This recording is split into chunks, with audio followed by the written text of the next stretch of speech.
Hey, it worked live. I had my doubts because it's like 3:30 almost, so usually connection is not as good around 3. And I just realized I'm talking really quietly because I have a kiddo in the bedroom next to me going down for a nap. So I may lean in a little bit more. Hopefully you can hear me. I'm also realizing how loud my kiddo's Wildcrafts video is. If you don't know what Wildcrafts is, it's two guys that take them through like animal exploration, learning about animals, and they love it. They are so into all of the animals and learning about them. So I'm really hoping that my quiet voice, trying to be quiet here for this kiddo, and then the video next door is not gonna mess with the sound too much on this video. Just gonna see if anybody wants to hop on live. I am kind of typically shooting for Wednesday 1 to 2 to do these lives, but like honestly I'm still figuring it out. I'm not sure if I want to stick with that or not. And yeah, I didn't even bother to put a post up for this one. So but this topic, so I'm still taking questions from the first week actually of questions that were submitted. And I'm combining some questions that I've been getting as far as like if any are kind of similar. I've tried to combine them into the same thing. For the topic of climate, home, and health tends to be the questions that I keep getting. So this week's topic is for self-care. So one of the questions was just doing self-care, especially as a young mom with lots of littles, homeschooling, like just all the different things that we have going as moms. How do you fit it in, especially practically in those younger years where you don't have any older ones that you are able to delegate things to necessarily or depend on, when you are the mom that kind of has to see to all of those needs and you don't really have that yet started for you, like that kind of right-hand man or kid, you know, that you can kind of depend on. I feel like River is definitely developing more into that, so that's awesome. And our oldest is 6, so I feel like huge difference between when she was 3 and we had 4 under 3 versus 6. I really feel like the change for us happened when she turned 4. Was like big difference because you don't have the terrible 3 type attitude stuff going on as heavily as they're trying to figure out themselves in the world. The 3-year-olds and 2-year-olds are not terrible. It's just a year of lots of boundaries being pushed. So anyway, if that gives you any background, we have not so much young kids as I would say now, like littles, but we have been there. That's so I will be kind of speaking from there. Hey Vanessa, I'm just gonna go into self-care for moms basically. And so what I want to talk about too on self-care is I feel like there's a tendency just to think about self-care as a massage, a facial mask, a bath, and those can be very self-care things to do, but I kind of categorize self-care into 4 different categories. One being self-care for the body, so that could be like food, exercise, it could be facials too, and it could be baths. Self-care for the mind, so that could be things like meditation, memorizing scripture, honestly, walks, thinking space is really healthy for the mind, maybe your prayer time, your mindset for maybe how you handle anxious thoughts or your stresses, so brain dumping. That self-care for the mind is kind of what I'm getting at. So that would be number 2. And then soul self-care is number 3, and this is not in any particular order, this is just what I wrote it down in. So soul self-care, that could be prayer, it could be Bible study, it's really growing in your relationship with Jesus as a person. For me, this is often journaling too, kind of getting things out on paper from the inside as well, the things that are maybe burdening my heart, the things that I'm working through. So that's another form of self-care. Number 4 would be creativity / joy.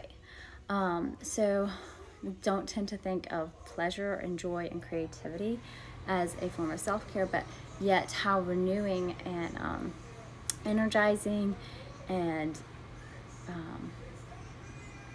I'm blanking out on the words, but how good just spending some time doing a craft that you love, doing an activity that you love, is for your mindset, your soul, and your being. And so whether that's playing a sport or doing some art or, I don't know, baking, it's a form of self-care. If it makes you better after it, if it refuels you and kind of refills you and re-energizes you and helps you to go forward. Hey, you can even have areas of your work as a part of self-care. I actually have areas of my work that do feel like self-care in that way, that it kind of refuels me a little bit. So those are 4 areas of self-care that I do want to just preface here before I jump into practically bringing self-care routines and rhythms into your life, or how I've done mine into my life as a young mom, because there's a tendency to just think it's like a bubble bath and a facial mask. And yes, those can be self-care, but that's definitely not the sum of self-care. And if you feel like you've tried self-care too, and you feel like I'm still just like languishing, I'm still just really not feeling like I'm flourishing, I feel weary, I feel drained, if you've been trying just the facial mask and the bubble bath as your form of self-care, I would say probably there's some self-care in one of those 4 categories that I just mentioned that need attending to. And I'm going to restate them here. So the 4 self-care categories is body, mind, soul, and creativity / joy engagement. And those are just things that every person needs to be in a well state, spiritually, physically, mentally, and in their energy. And so those are the places that you want to think of first, like honestly, journal or diagram out on piece of paper. This is what I do because I like to see it on paper and it helps me. Is to just list like all the things that would be for your body's benefit, your body's care, your physical being. So that can be food, exercise, whatever, facials, baths, massages, anything like that. Sleep. Sleep is a big one, y'all. You can just jot those things down under the body self-care, and then mind, jot things that really help you to have more of a peace of mind, freedom of mind, the mind that's not just on a hamster wheel going over and over, maybe the anxious thoughts or the things to do, or all that, all that thought load that we carry sometimes. And then soul, I would say write down things that make you feel really connected, back with your soul, back with your relationship with the Lord, if you know Jesus, growing as your person that He's created you to be, things like that. Like, write down things that really help you to flourish. For me, spiritual worship, instrumental song of praise is one of those things that's under here, and it's really good for me to realize there are things that may be on your list that are different for our list, but nevertheless, every person's individual ways of flourishing here are important for that person to do, and to recognize, hey, this really helps me to flourish in this area. And then creativity and joy, writing down things that make you feel alive, make you feel joy, make you feel refueled. It can even be, it doesn't even have to be an activity or thing that you're engaging in doing necessarily. It could be just engaging in conversation with a friend. If you like to go out to have coffee, that would then be a creativity activity / joy thing for your energy, for your well-being there. So after you have a list of things diagrammed out, and again, this is different for every person, so I'm not going to just give you all of my stuff because you really need to do that yourself. But after you do that, that's when you can actually assess, like, hey, what if I have been doing self-care, what have I not been doing possibly? And I feel like a lot of self-care tends to fall up under maybe just the body, just the facials, just the baths.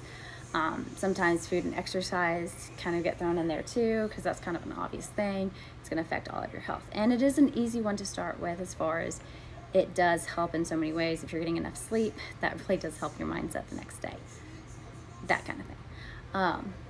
But to be able to recognize if there's anything on the mind list or the soul list or the creativity list that's really lacking or isn't even there in place on a regular daily routine and rhythm, then you might want to look at how can you then place this into your routines and rhythms for life. And it doesn't have to be that, every day you go on a long walk to have that mindset or soul time, depending on what's where, but like it could be just once a week you go on a walk. If a long walk is really good for your mind to kind of escape, take a break, or you pray, or you do things on that walk that just helps reset you.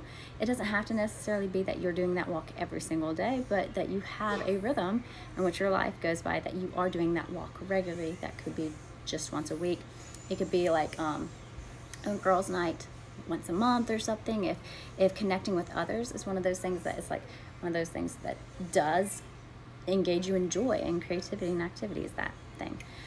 So just to give a couple of ideas as far as that goes, like filling in your calendar, getting kind of realistic. And the other thing is, and this was really pivotal for me when we had Anna Rose, because we were so stretched for time. We were in a move, like we moved when she was between 2 and 3 months. We moved to a different state and new place, new people. Like just it was a shift, and our oldest was 3, and so setting habits, not just being like, this is an intense season as far as just the ages and the needs of kids that age is intense, the amount of care that they need, and to realize I'm not going to be able to like do it all, so picking well the things that I could do, but not also, because I feel like there's the other side of like, it's just a hard season, or because I am a young mom with lots of little kids, I therefore can't,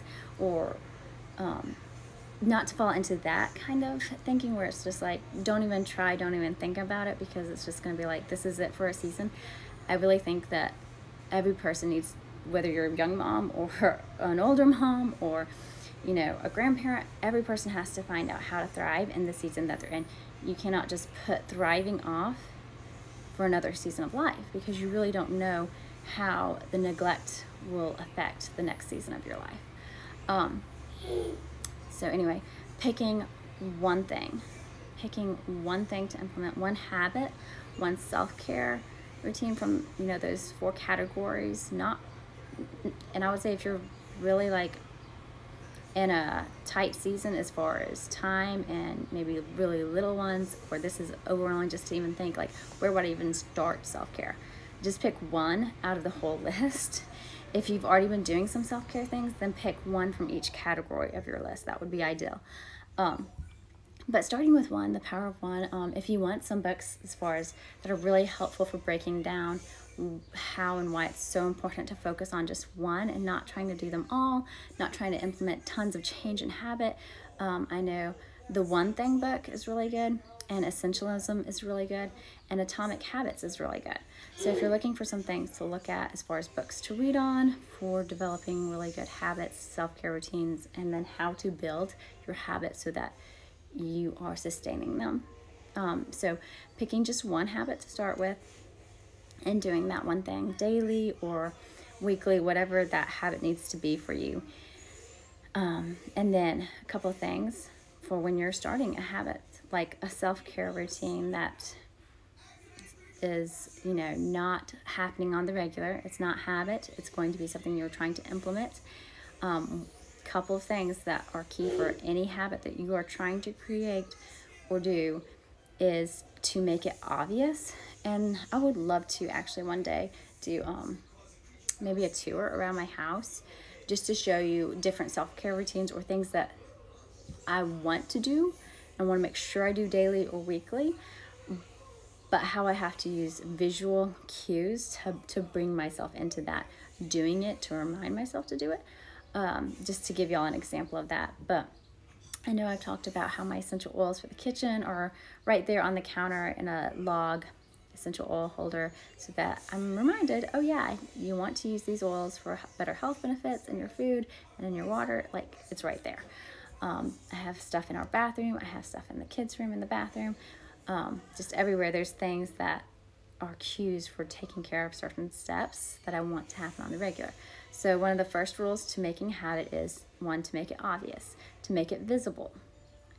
Even if you don't plan to leave it out on the counter long term, when you're starting a habit, if it's something that you're going to use or you want to partake in, if it's exercise, leaving your yoga mat out, leave it out and make it obvious, visible, because it makes it the step of forgetting that often happens for us all. It kind of eliminates that step. So make it obvious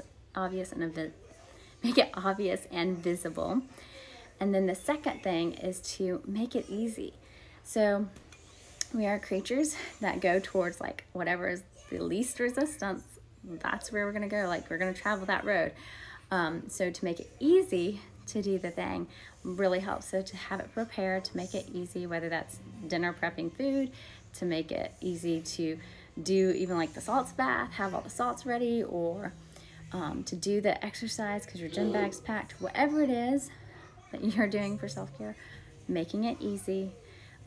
There's also other techniques where you can actually make whatever, like if you're trying to go over a bad habit, like I have a bad habit of like eating junk food and I'm trying to switch to like healthy almonds and dark chocolate or something. Now you can have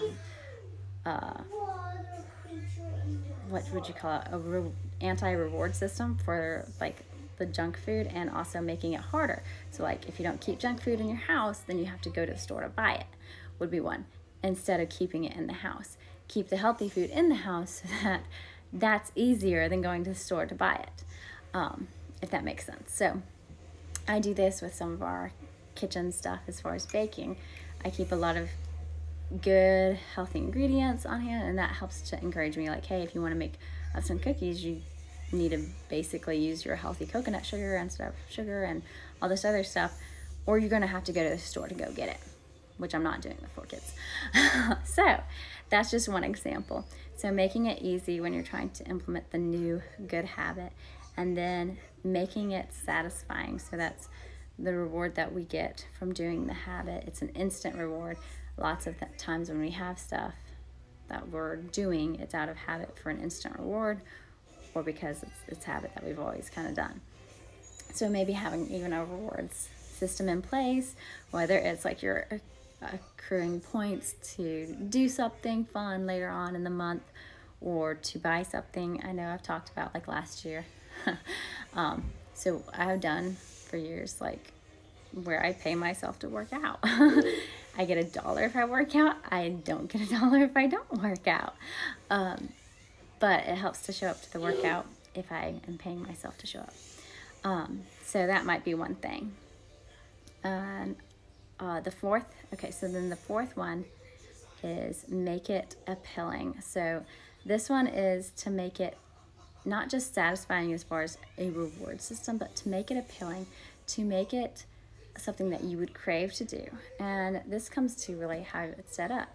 Is it beautiful? Is it attractive to you to do? And so that to me is just like the golden nugget, to have something that looks really pretty, whether it's a salt bath container, a journal prepared on the bedside table, to reverse cards even. I mean, yes, you can do it on paper, and yes, I have done it on paper, but it is nice using pretty cards. It makes it appealing. And so you can use that, just knowing the human way and tendency, you can use that kind of stuff to help set the direction that you want to go with setting in maybe some habits for self-care or any other thing that you're trying to set up really in your life as far as a rhythm and a routine.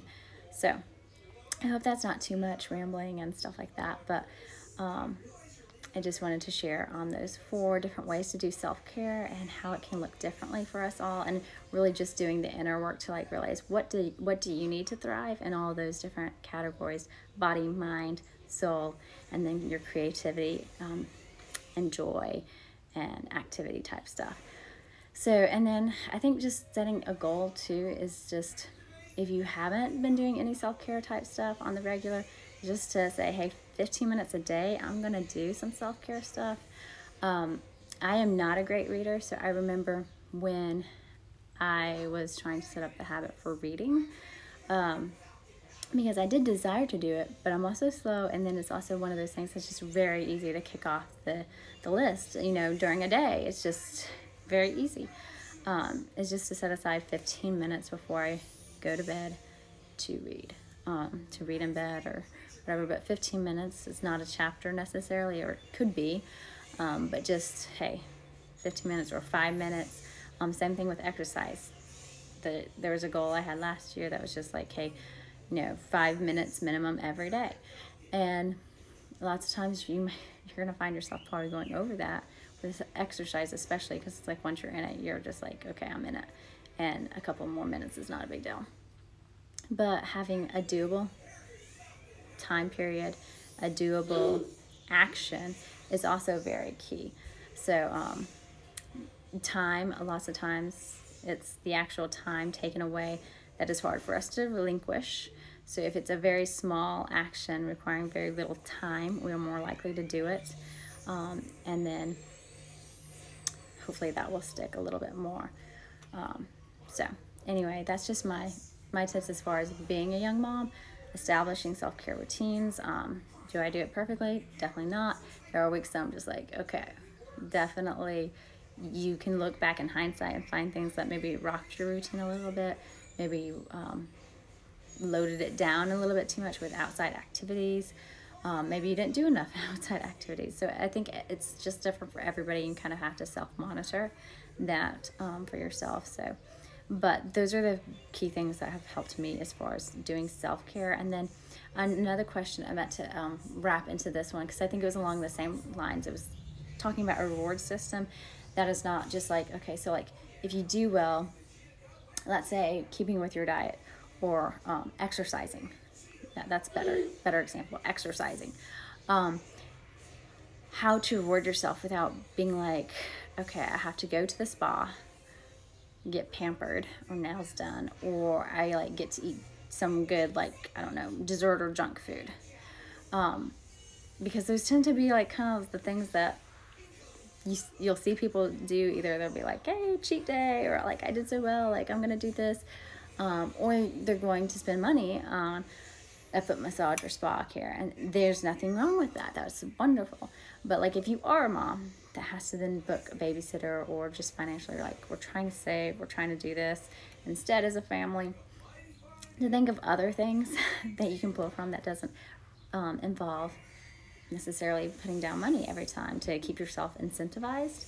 So I did mention like the $1, per exercise or whatever a day method. But if that's something that you're just like, that's just not even there either, like to pay for a gym or to pay yourself to work out, either one, you can think of other things. You can think of things like a thing that you really enjoy, whether that's reading or just taking a walk or taking a stroll in town. It could be once a month you go out to coffee, and if $5 is too much there, then like find something else that you like to do. Not everything has to be in the reward system of money or appetite. I strongly like to not use food as a reward system, because I feel like it does mentally set you up to view food as something other than nourishment. It can cause you to have emotional attachments, I think, to it. So instead of being like, oh, I did good, even if you're just like, I did so good, I'm gonna have like a piece of dark chocolate. Have the piece of dark chocolate like every day, because it's actually healthy for you if you're a woman. Not because you earned the food, is my thoughts on that. So I would just kind of steer clear of that one. And if you want to have a cheat day, you can have a cheat day, but not because you earned a cheat day, and so therefore you're gonna just like pump your body with that type thing, if that makes sense. So that's kind of just my thoughts on that, is to find something else that you really enjoy doing for your reward system, all that stuff, for incentivizing that is completely free, but things that you enjoy nonetheless. Give yourself your own manicure, like pedicure at home. I do that quite often too. So there's lots of stuff out there that's really you can do that's fun. So yeah, that's all I had.